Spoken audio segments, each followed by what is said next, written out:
BPL উন্মাদনায় মেতে ওঠার অপেক্ষায় উত্তরবঙ্গ। রংপুরের সমর্থকদের জন্য ফ্যান ফেস্টের আয়োজন। ট্রফির সঙ্গে ছবি তোলার পাশাপাশি থাকবে কনসার্ট প্রস্তুত স্টেডিয়াম। অবসরের আগে ক্রিকেটারদের রাজনীতিতে আসা উচিত নয়, সাকিব প্রসঙ্গে বললেন মির্জা ফখরুল। জিয়া ক্রিকেট টুর্নামেন্টের প্রথম আসরে সিলেটকে হারিয়ে চ্যাম্পিয়ন রংপুর। অনূর্ধ্ব 15 জাতীয় ফুটবল লিগে পাওয়া ফুটবলারদের আনা হবে একাডেমিক কার্যক্রমের আওতায়, জানালেন বাফুফে। বয়স নিয়ে লুকোচুরি এড়াতে সতর্ক থাকবে ফেডারেশন।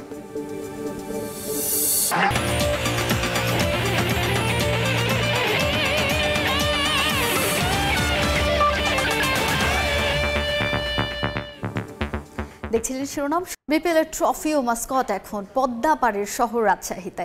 কাছ থেকে সেই ট্রফি ছুঁয়ে দেখছেন নগরবাসী, তুলেছেন সেলফি। দর্শনার্থীদের প্রত্যাশায় ভালো খেলে দুর্বার রাজশাহী এই ট্রফি তাদের নিজেদের করে নেবে। শাহিন আলমের রিপোর্ট, ছবি তুলেছেন আব্দুল সালাম।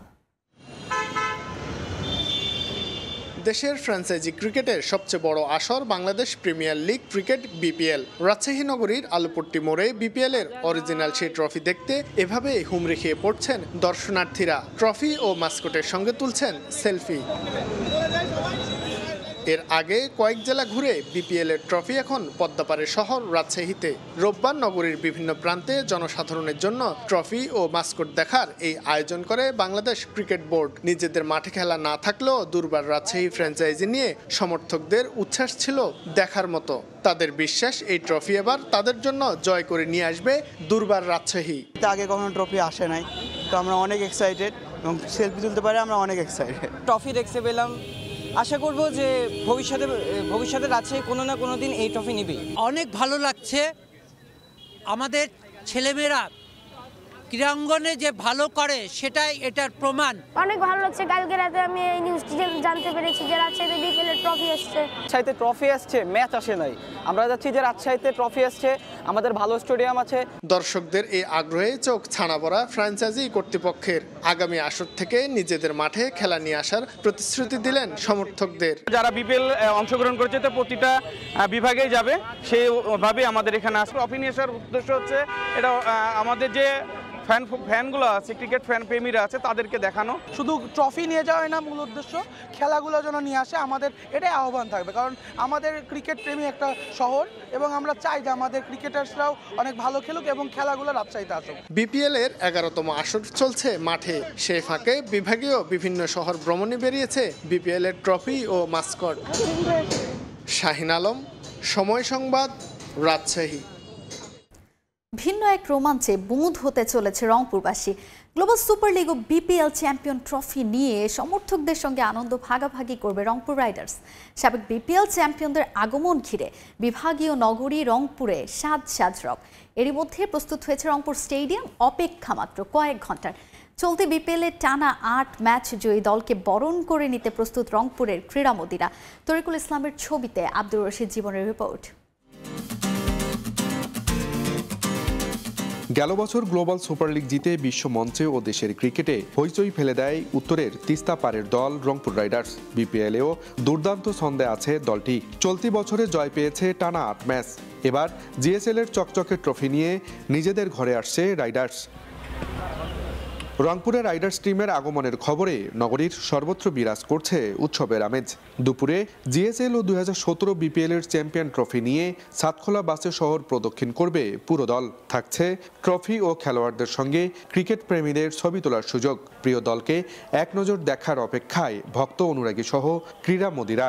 এ যেন এক ভিন্ন আমেজ। ট্রফি নিয়ে ছবি তুলবো, গান হবে, মানে একটা অনেক সুন্দর মুহূর্ত কাটাবো। সেই অপেক্ষাটা এখনো শেষে হচ্ছে না, কখন আসবে। সারাদিন সকাল থেকে এখন পর্যন্ত স্টেডিয়ামে আছি। সব থেকে গর্বের হইল যে একটা না, দুইটা না, তিনটা না, চারটা না, পাঁচটা নয়, আটটা খেলা হয়েছে। এটা কল্পনা করা যায়? আমার রংপুরের ছাওয়ার ঘর অর্জন করে ফেলাল, একেবারে বুক গর্বে ফাটি যায় চল। রংপুর রাইডার্স আমাদের একটা সুবর্ণ সুযোগ করে দিয়েছে যে রংপুর রাইডার্সের ফুল টিম আসতেছে, 2টা ট্রফি রংপুর রাইডার্স নিয়ে আসতেছে। রংপুরের মাটিতে প্লেয়ারদের সঙ্গে সরাসরি আমরা কথা বলতে পারবো, সেলফি তুলতে পারবো, অনেক বড় একটা পাওয়া। আমাদের বিপিএল খেলাগুলো সিলেট, চট্টগ্রাম, ঢাকা পর্বে সীমাবদ্ধ, সেক্ষেত্রে আমাদের রংপুরের দর্শকরা বরাবরই বঞ্চিত। সেজন্য আমরা আমাদের প্লেয়ারকে এই মঞ্চে দেখতে পারবো। দুপুর 12টায় হেলিকপ্টারে রংপুরে পৌঁছানোর কথা রয়েছে টিম রাইডার্স। এরই মধ্যে সব আয়োজন সম্পন্ন করেছেন আয়োজকরা। এখানে স্টেজ, সাউন্ড, এলইডি এইসব আমাদের যেগুলো দরকার ছিল সেগুলো স্টেডিয়ামের কাজ, আমাদের মাঠের কাজ ওকে আর কি। যেহেতু ভেন্যু রংপুর আর রংপুর রাইডার্স রংপুরের, সো আমাদের উচ্ছ্বাসটা অনেক বেশি। যেহেতু আমাদের এখানে রংপুরের খেলা আমরা দেখতে পারি না, রংপুর রাইডার্সের খেলা দেখতে পারি না, সেহেতু মানুষের একটা আশা যে প্লেয়ারদের সাথে যেন সরাসরি কথা বলতে পারে আর কি। 1,500 জার্সি বিতরণ, বিপিএল মাস্কট ডানা 36-এর উপস্থিতি এবং দুপুর 3টায় দেশবরণ্য ব্যান্ড অ্যাভয়েড ট্রাফার কনসার্ট থাকছে এই আয়োজনে। বলাই যায় রংপুরবাসী অন্যরকম এক রোমাঞ্চের সাক্ষী হতে চলেছে।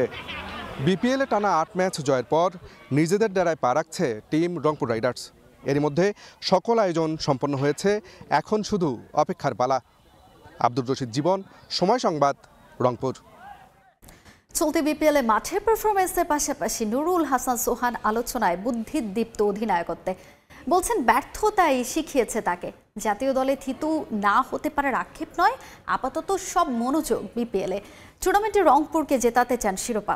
চ্যাম্পিয়ন্স ট্রফি আসন্ন বলেই সৌম্য নাহিদ রানাদের নিয়ে সাবধানী সোহান। নুরুল হাসান সোহান আর রংপুর রাইডার্স যেন মানিক জোর। দুরন্ত উইকেট কিপার, উড়ন্ত ক্যাপ্টেন্সি, ব্যাটিংও আগ্রাসী। শেষ ওভারে 26 রান নিয়েও দলকে জেতান যিনি। হয়তো পার করছেন ক্যারিয়ারের সেরা সময়। কিন্তু সেখানে আফসোস কি পোড়াই সোহানকে থিতু হতে পারেননি যে জাতীয় দলে। সুযোগ মিলেছিল কদাচিৎ, কখনো অফ ফর্ম, কখনো বাদ পড়েছেন কম্বিনেশনে। আবার যে পজিশনে ব্যাট করেন কজনা মনে রাখে ছোট্ট সেই ইনিংসগুলো। 6-7 ব্যাটিং করি, তো এই জায়গাটা আপনার স্কোপটা এক এক রকম থাকে, সিচুয়েশন এক এক রকম থাকে, এবং আমার কাছে মনে হয় যে এখানে 10-15-20 রান খুব তাড়াতাড়ি ভুলে যাওয়া যায়। জিনিসটা এরকম, সংখ্যাটা অনেক বড় না, যার কারণে আসলে ফোকাসে আসারও কিছু না। বাট আমার কাছে মনে হয় না যে ফোকাসে আসাটা খুব ইম্পর্টেন্ট। আর টিম আমার কাছ থেকে যেটা চাচ্ছে, বা টিম এই জাতীয় প্লেয়ারের কাছ থেকে যেটা চায়, সে কতটুকু কন্ট্রিবিউট করতেছে, এটা important. At the same time অবশ্যই আমার কাছে মনে হয় যে টিমটা সবার আগে, এবং টিমের কিছু কিছু ক্ষেত্রে এক একজনের রোল এক এক রকম থাকে। তো আমার কাছে মনে হয় যে এই রোলটা প্লেয়ার হিসাবে বোঝাটা খুব ইম্পর্টেন্ট। বিপিএল বলে নিজ ফ্র্যাঞ্চাইজির চাওয়া পাওয়া তার কাছে সবার আগে। তবে সামনেই যে চ্যাম্পিয়ন্স ট্রফি, সৌম্য নাহিদদেরও যত্ন নেওয়া চাই। হাতে আছে বিকল্প, তাই তো কাজটাও হয়ে যাচ্ছে সহজ। কুইক ম্যাচ যাচ্ছে, তো আমার কাছে মনে হয় যে পেস বোলিং আমাদের ভালো ব্যাকআপও আছে। তো আমরা চাচ্ছি যাতে রেস্ট দিয়ে সবাই আসলে জিনিসটা থাকে, এবং কোয়ালিফায়ার আগে আমরা যাতে প্রপার টিমটা ফুল সেট আপে থাকতে পারি। ও যে ফর্মে ছিল আমাদের টিমের জন্য একটা বাড়তি অনুপ্রেরণার জায়গা। অবশ্যই আমার কাছে মনে হয় যে হয়তো খুব শীঘ্রই মাঠে ফিরবে। এবারে বিপিএলে এখনো কোনো ফ্র্যাঞ্চাইজি হারাতে পারেনি রংপুরকে। তবে এর আগেও গ্রুপ পর্বে দুর্দান্ত করা দলটা খেই হারিয়েছিল নকআউটে। এবার তাই এ নিয়ে পরিকল্পনা হচ্ছে আগে ভাগেই। লাস্ট 2 বছরে এরকম হয়েছে যে আমাদের শিডিউলের কারণে আমরা থ্রু আউট দ্য টুর্নামেন্ট একটা টিম নিয়ে খেলেছি। কোয়ালিফায়ার আগে যে আমরা অনেক বেশি সাফল করার কারণে আসলে টিমের যে কম্বিনেশনটা ওইটা আসলে থাকে নাই শেষ পর্যন্ত। এইবার প্রথম থেকেই চেষ্টা করতেছে যাতে এরকম সিচুয়েশন এই বছর না হয়। মাঠে আমরা কতটুকু দিতে পারতেছি এটা আমাদের উপর থাকে, বাট আমার কাছে মনে হয় যে অ্যাজ এ টিম ম্যানেজমেন্ট হিসাবে তারা খুব ভালো একটা কাজ করতেছে, যে যেখান থেকে যে মেসেজগুলো আমাদের ক্লিয়ার থাকা উচিত, এবং কারো যদি কোনো কনফিউশন থাকে সেই জায়গায় কিভাবে কি করতে পারে, এটা নিয়ে আসলে খুব ভালো ম্যানেজমেন্ট কাজ করতেছে। জাতীয় দলের জন্য নিজেকে সবসময় প্রস্তুত রাখেন সোহান। জানান আলাদা দুর্বলতা আছে সাদা বলের ক্রিকেটে। মাহবুব রিমন, সময় সংবাদ, চট্টগ্রাম। খেলোয়াড়ি জীবনে রাজনীতিতে নাম লেখানো সমর্থন করেন না বিএনপি মহাসচিব মির্জা ফখরুল ইসলাম আলমগীর। তবে খেলোয়াড় হিসেবে অবসরের পরে সেটা একান্তই ব্যক্তিগত সিদ্ধান্ত। মিরপুর শেরে বাংলা স্টেডিয়ামে এশিয়া ক্রিকেট টুর্নামেন্টের ফাইনালে প্রধান অতিথি হিসেবে এসে এসব কথা বলেন তিনি। প্রথমবারের মতো অনুষ্ঠিত এই টুর্নামেন্টের ফাইনালে সিলেটকে 5 উইকেটে হারিয়ে চ্যাম্পিয়ন রংপুর বিভাগ। রাজনীতির মারপ্যাচে নায়ক থেকে খলনায়ক সাকিব মাশরাফি। ক্রিকেটার থাকাকালীন তাদের রাজনৈতিক জীবন নিয়ে সমালোচনাও কম হয়নি। সংসদ সদস্য হিসেবে মধুচন্দ্রিমা শেষে তারাই এখন মামলার আসামি। সাকিব মাশরাফিদের মতো এমন পরিণতি যেন অন্যদের না হয়, তাই খেলোয়াড়দের রাজনীতিতে নাম লেখানোর বিপক্ষে বিএনপি মহাসচিব মির্জা ফখরুল ইসলাম আলমগীর। খেলাধুলার সঙ্গে রাজনীতির সম্পর্ক থাকা উচিত না, এবং যেটা চলমান অবস্থাতেও নয়, ভবিষ্যতে যারা খেলা ছেড়ে দেবেন তারা রাজনীতি যেতেই পারেন, এটা তাদের অধিকার। তবে এটা ব্যক্তিগত ব্যাপার আমি মনে করি, এবং এই অধিকার মানুষের সকলেরই থাকা উচিত, গণতান্ত্রিক অধিকার। রাজনৈতিক পট পরিবর্তনে দীর্ঘ 11 বছর পর এদিন মিরপুরের হোম অফ ক্রিকেটে এসেছিলেন মির্জা ফখরুল। জিয়া ক্রিকেট টুর্নামেন্টের ফাইনালে তিনি ছাড়াও তার দলের নেতাকর্মীদের উপস্থিতি ছিল চোখে পড়ার মতো। বাংলাদেশের মানুষ যেমন ক্রিকেটকে ভালোবাসে, একই সঙ্গে মুক্তিযুদ্ধের ঘোষক বীর মুক্তিযোদ্ধা শহীদ জিয়া রহমানকেও একইভাবে তারা ভালোবাসে। তার সময়ে চেষ্টা করেছেন খেলাধুলা ক্রীড়াঙ্গনকে আরও বেশি অ্যাক্টিভ করে তোলার জন্য। আজকের আয়োজকদেরকে আমি আবারও আন্তরিক ধন্যবাদ এবং কৃতজ্ঞতা জানাতে চাই, তারা আজকের এই দিনে এই মহান রাষ্ট্রনায়কের নামে এই ক্রিকেট টুর্নামেন্ট আয়োজন করেছেন। 10 দলের টুর্নামেন্টের ফাইনালে ওঠে রংপুর ও সিলেট বিভাগ। শেরে বাংলার শিরোপা নির্ধারণী ম্যাচে আগে ব্যাট করে সিলেট স্কোর বোর্ডে তোলে 143 রান। দলের হয়ে একমাত্র 50 ওয়াসিফ আকবরের ব্যাটে।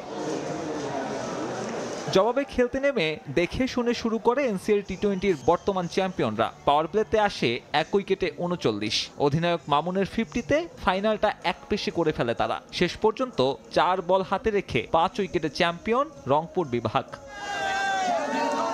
মাঠে থেকে বিজয়ী দলের হাতে পুরস্কার তুলে দেন বিএনপি মহাসচিব। যদিও পুরস্কার বিতরণী অনুষ্ঠানে দেখা যায়নি কোনো বিসিবি পরিচালককে। সাব্বির মিথুন, সময় সংবাদ, ঢাকা।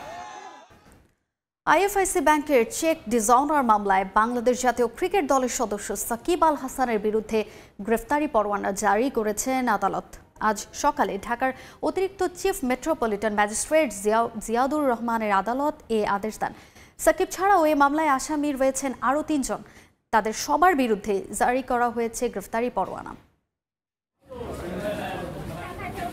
5 আগস্টের পর থেকেই ভালো নেই সাকিব আল হাসান। একের পর এক মাঠের বাইরের ঘটনায় খবরের শিরোনামে সাবেক বিশ্বসেরা অলরাউন্ডার। বিগত সরকারের সংসদ সদস্য হওয়ার কারণে হত্যা মামলার আসামি হতে হয় তাকে। মাঠে ফিরে অবসর নিতে চাইলেও জনমানুষের বিক্ষোভের কারণে সম্ভব হয়নি সেটাও।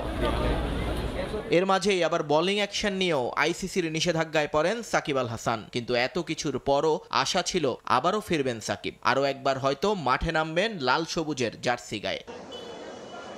তবে এবার সেই পথটা আরও বন্ধুর হলো, কারণ এতদিন মামলা হলেও সব ছিল প্রাথমিক অবস্থায়। কিন্তু এবার তার বিরুদ্ধে গ্রেফতারি পরোয়ানা জারি করলেন আদালত।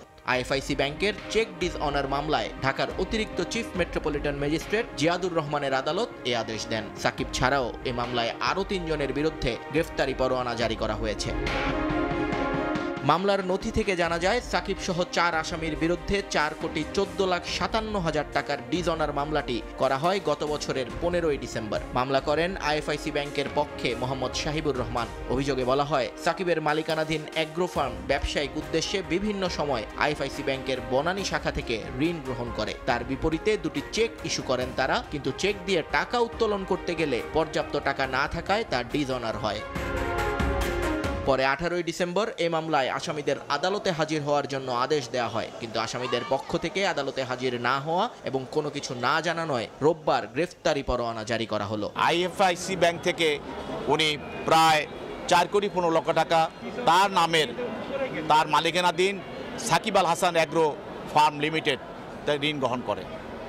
এই ঋণের চুক্তি অনুসারে তাকে যে সময়মতো ব্যাংকে ঋণ পরিশোধ করার কথা সেটা করেনি, এবং সে এই ঋণের বিপরীতে যে চেকগুলো ব্যাংকে দিয়েছিল যে টাকা পরিশোধের জন্য, সেই চেকগুলো ডিসঅনার হয়েছে, সেগুলি কিন্তু অনার হয় নাই। বাদী পক্ষের ব্যাংকের পক্ষে দাবি মতে যেহেতু সে আদালতে আসছে না, আদালতকে মান্য করছে না এবং আদালতের সমনকেও সে কেয়ার করছে না, সেই জন্য তার বিরুদ্ধে আদালত গ্রেপ্তারি পরোয়ানা দিয়েছে। এই মুহূর্তে পরিবারের সঙ্গে যুক্তরাষ্ট্রে অবস্থান করছেন সাকিব আল হাসান। নিয়ন মুহাইমিন, সময় সংবাদ। নিউ ইয়র্কে দারুণ এক আয়োজনের মধ্য দিয়ে শুরু হলো ফিফা ক্লাব বিশ্বকাপের অফিসিয়াল ট্রফি ট্যুর ও কাউন্টডাউন। চলতি বছর জুন জুলাইয়ে যুক্তরাষ্ট্রের 11টি শহরে অনুষ্ঠিত হবে এই event. Real Madrid, Barcelona, Manchester City, Bayern Munich ও ইন্টার মায়ামি সহ যেখানে অংশ নেবে 32টি শীর্ষস্থানীয় দল। এই ট্রফি উন্মোচনের সময়ই আলোচিত হয়েছে বিশ্বজুড়ে। যে কোনো স্পোর্ট ডিসিপ্লিনের হিসেবেই ব্যতিক্রমধর্মী ফিফা ক্লাব বিশ্বকাপ ট্রফি ডিজাইনের মতো আয়োজনেও তাক লাগিয়ে দিতে চায় ফিফা। নিউ ইয়র্কে অফিসিয়াল ট্যুর আর কাউন্টডাউনের বর্ণিল আয়োজনের মধ্য দিয়ে আরও একবার সেটা মনে করিয়ে দিল বিশ্ব ফুটবলের নিয়ন্ত্রক সংস্থা। 15 জুন মায়ামির হার্ড রক স্টেডিয়ামে পর্দা উঠবে ফিফা ক্লাব বিশ্বকাপের। বিশ্বের 32টি এলিট ক্লাব নামবে লড়াইয়ে। একটা মাস ফুটবলীয় উন্মাদনায় বুঁদ হয়ে থাকবেন সমর্থকরা। ক্লাব ফুটবলের পাড় ভক্তদের কাছে যা হয়ে উঠবে অনেকটা ফিফা বিশ্বকাপের মতো। নিউ জার্সির মেটলাইফ স্টেডিয়ামে আসর শেষ হবে 14 জুলাই। এতদিন প্রতি বছর অনুষ্ঠিত হলেও এখন থেকে 4 বছর পর হবে এই টুর্নামেন্ট। যুক্তরাষ্ট্রের 11 শহরের ভেন্যুতে থাকবে ফেস্টিভ মোড। জমজমাট 63 ম্যাচ শেষে জানা যাবে চ্যাম্পিয়নের নাম। সকারের দেশে ফুটবলের নতুন দিগন্ত উন্মোচিত হবে এই ক্লাব ওয়ার্ল্ড কাপ দিয়ে, বিশ্বাস নীতি নির্ধারকদের। 2026 ফিফা বিশ্বকাপের অন্যতম আয়োজকদের দারুণ রিহার্সালের সুযোগ এই ইভেন্ট। আমেরিকান সয়েলে আসরের ট্রফি ট্যুর শুরুর অনুষ্ঠানে পারফর্ম করেন গ্লোবাল মিউজিক আইকন রবি উইলিয়ামস। ব্রিটিশ শিল্পীর পরিবেশনা মুগ্ধ হয়ে উপভোগ করেন ফিফা সভাপতি ইনফ্যান্তিনো। উপস্থিত ছিলেন ফুটবল জগতের কিংবদন্তি ও সেলিব্রিটিরাও। ক্লাব বিশ্বকাপের সম্প্রচার সত্ত্ব পেয়েছে ডাজন। বিশ্বের লিডিং স্পোর্টস এন্টারটেইনমেন্ট প্ল্যাটফর্মে এই মেগা ইভেন্টের সব ম্যাচ বিনা খরচে দেখতে পারবেন দর্শকরা। এই ফ্রি স্ট্রিমিং এর খবরটি নিউ ইয়র্কের বিখ্যাত টাইমস স্কোয়ারে ডিসপ্লে করে জানিয়েছে ডাজন। মাকসুম আলম খান, সময় সংবাদ। ভারতীয় বোর্ডের নতুন নিয়মকানুন নিয়ে চরম অস্বস্তিতে ক্রিকেটাররা। রিভিউ মিটিংয়ের সিদ্ধান্ত নিয়ে মোটেও খুশি নন অধিনায়ক রোহিত শর্মাই। প্রেস কনফারেন্সে এ প্রসঙ্গে প্রধান নির্বাচক আজিদ আগাকারের সঙ্গে ফিসফিস করে কথা বলেন রোহিত। তবে মাইক্রোফোন অন থাকায় তাদের কথোপকথন রেকর্ড হয় গণমাধ্যমের ক্যামেরায়। বর্ডার গাভাস্কার সিরিজ হারের পর থেকেই ক্রিকেটারদের চাপের মধ্যে রেখেছে বিসিসিআই। নিত্য নতুন নিয়ম প্রবর্তন করছে ভারতীয় ক্রিকেট বোর্ড। চ্যাম্পিয়ন্স ট্রফির দল ঘোষণা করার আগে জাতীয় দলের ক্রিকেটারদের 10টি নিয়ম বেঁধে দেয় বিসিসিআই, যেখানে বিদেশ সফরে পরিবার নেওয়ার ব্যাপারেও কড়া বাধ্যবাধকতা। এসব নিয়ম দলের মধ্যে অস্বস্তি সৃষ্টি করেছে বলে গুঞ্জন শোনা গেল এবার তা এলো প্রকাশ্যে। চ্যাম্পিয়ন্স ট্রফির দল ঘোষণার পর সংবাদ সম্মেলনে কথা বলেন প্রধান নির্বাচক অজিত আগারকার এবং অধিনায়ক রোহিত শর্মা। সেখানেই ঘটে অঘটন। প্রেস কনফারেন্স শুরুর আগে আগারকারের সঙ্গে ফিসফিস করে কথা বলেন রোহিত। মাইক্রোফোন অন থাকায় যা রেকর্ড হয়ে যায় ক্যামেরায়। মুহূর্তেই ভাইরাল হয় সেই কথোপকথন। বোর্ডের সঙ্গে এ বিষয়গুলো নিয়ে বসতে হবে, পারিবারিক নিয়মগুলো নিয়ে কথা বলতে হবে। এসব নিয়ে সবাই আমাকে ধরেছে। এছাড়া নতুন নিয়মে দলের সফরের সময় টিম বাসে যাতায়াত বাধ্যতামূলক সহ আরও বেশ কিছুতে কড়াকড়ির ইঙ্গিত দেওয়া হয়। নির্দেশনা অমান্য করলে আইপিএল কিংবা ঘরোয়া ক্রিকেটে নিষেধাজ্ঞা সহ বেতন কেটে নেওয়ারও হুঁশিয়ারি দেওয়া হয়। যদিও প্রেস কনফারেন্সে নতুন নিয়ম নিয়ে প্রশ্ন করা হলে এগুলোকে ক্রিকেটাররা স্বাভাবিকভাবেই দেখছেন বলে জানান মেন ইন ব্লু অধিনায়ক এবং প্রধান নির্বাচক। তবে লিক হওয়া রোহিতের ভিডিও বলছে নতুন নিয়ম নিয়ে চাপ ও অস্বস্তি বিরাজ করছে টিম ইন্ডিয়া শিবিরে। চ্যাম্পিয়ন্স ট্রফিতে বাদ পড়া ক্রিকেটারদের নিয়েও কথা বলেন রোহিত শর্মা। জানিয়েছেন মোহাম্মদ সিরাজকে বাদ দেওয়ার কারণও। এদিকে বর্ডার গাভাস্কার ট্রফিতে বাজে ফর্মের কারণে আলোচনায় ছিলেন রোহিত শর্মা এবং বিরাট কোহলি। পঞ্চম টেস্টে একাদশের বাইরেও ছিলেন রোহিত। গুঞ্জন ওঠে বর্ডার গাভাস্কার ট্রফি দিয়েই অবসরে যাবেন তারা। তবে আপাতত মাঠের বাইরের এসব ইস্যু নিয়ে কথা বলতে চান না প্রধান নির্বাচক। চ্যাম্পিয়ন্স ট্রফির পর এই বিষয়ে দুই সিনিয়র ক্রিকেটারের সঙ্গে আলোচনায় বসবে বোর্ড। রিফাতুল ইসলাম মিরন, সময় সংবাদ। চ্যাম্পিয়ন্স ট্রফি ঘিরে জমে উঠেছে কথার লড়াই। টুর্নামেন্টে মুখোমুখি লড়াইয়ে পাকিস্তান এগিয়ে থাকলেও ভারত টি-20-র বর্তমান বিশ্বসেরা টিম ইন্ডিয়ার ওয়ার্ল্ড ক্লাস ব্যাটসম্যানদের সামনে পাকিস্তান পাত্তাই পাবে না। তাই রোহিত শর্মার দলকে ছোট করে দেখার কিছুই নেই বলে মন্তব্য করেছেন বিশ্বকাপ জয়ী সাবেক ক্রিকেটার সুরেশ রায়না। আসন্ন টুর্নামেন্টে ভারতকেই শিরোপার বড় দাবিদার মনে করেন তিনি।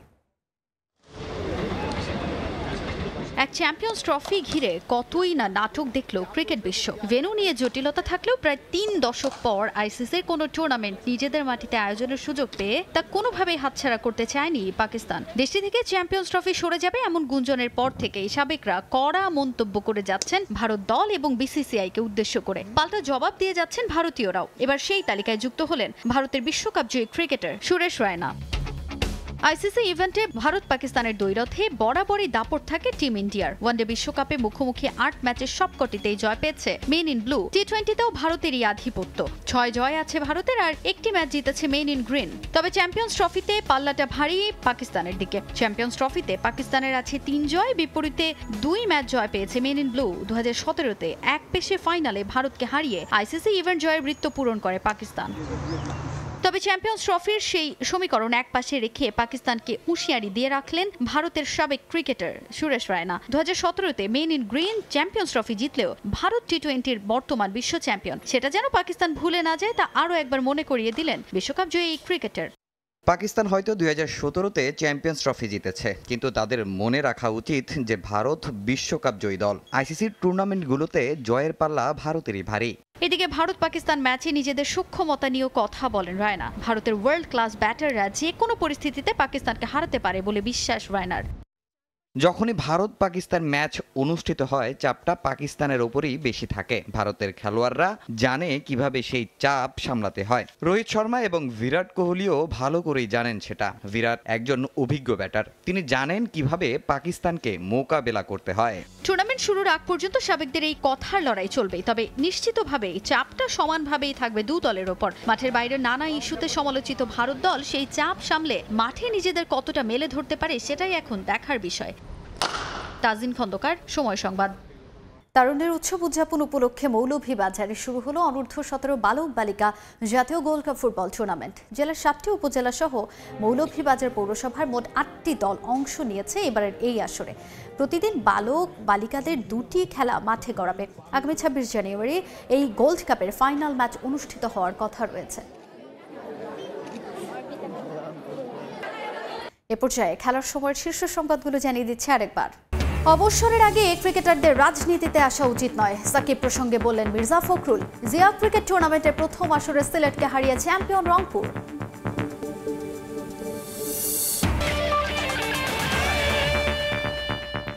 এই ছিল খেলার সময়ের এখনকার আয়োজনে, সঙ্গেই থাকুন সময়ের।